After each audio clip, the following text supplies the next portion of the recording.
तो electrical and magnetic fields जो होती हैं वो आज के तारीख में हमको ज्यादा डिस्टर्ब करती हैं। तो मेन 3 चीजें जो हमको कॉन्सेंट्रेट करनी है घर के अंदर, वो है किचन, वो है बेडरूम, और वो है हमारा मेन डोर। ठीक है, क्यों करना है उन पे कॉन्सेंट्रेशन, उस पे मैं आता हूं।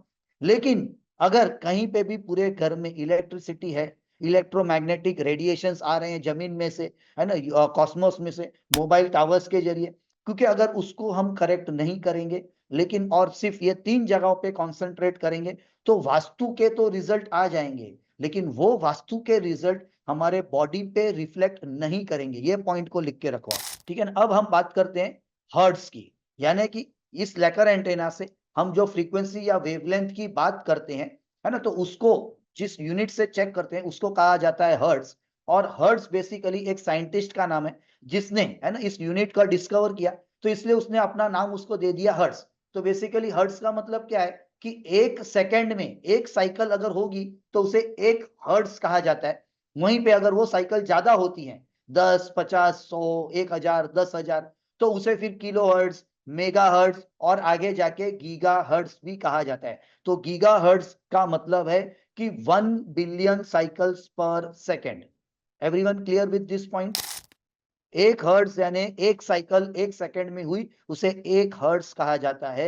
ये फ्रीक्वेंसी और ये सब टर्मिनोलॉजी की मैं बात क्यों कर रहा हूं, क्योंकि आगे जाके जब हम फ्रीक्वेंसी और वेवलेंथ की बात करेंगे, जब इस एंटेना से किसी चीज को चेक करने की बात करेंगे, तो उसमें हम गीगा हर्ट्ज फ्रीक्वेंसीज की बात करते हैं। इसलिए इन टर्मिनोलॉजी को अब हम धीरे धीरे समझने की कोशिश करेंगे। ठीक है, तो डेफिनेशन ऑफ हर्ट्ज क्या है कि एक यूनिट, एक साइकिल, एक सेकंड में एक साइकिल का गिनना 1 हर्ट्ज, वहीं पे multiple cycles up to billions में जाती है तो उसे फिर kilo hertz, mega hertz, giga hertz ऐसे कहा जाता है। ठीक है, तो gigahertz, GHZ stands for gigahertz which represents a unit of frequency equivalent to 1 billion hertz, यानी 1 सेकंड में 1 बिलियन, यानी हम सोचा ही नहीं और 1 बिलियन साइकिल्स हो गए उसके, उसको 1 गीगाहर्ट्ज कहा जाता है। और ये गीगाहर्ट्ज की हम बात क्यों कर रहे हैं, क्योंकि हमारे बॉडी के 7 चक्रास गीगाहर्ट्ज फ्रीक्वेंसीज में वाइब्रेट करते हैं।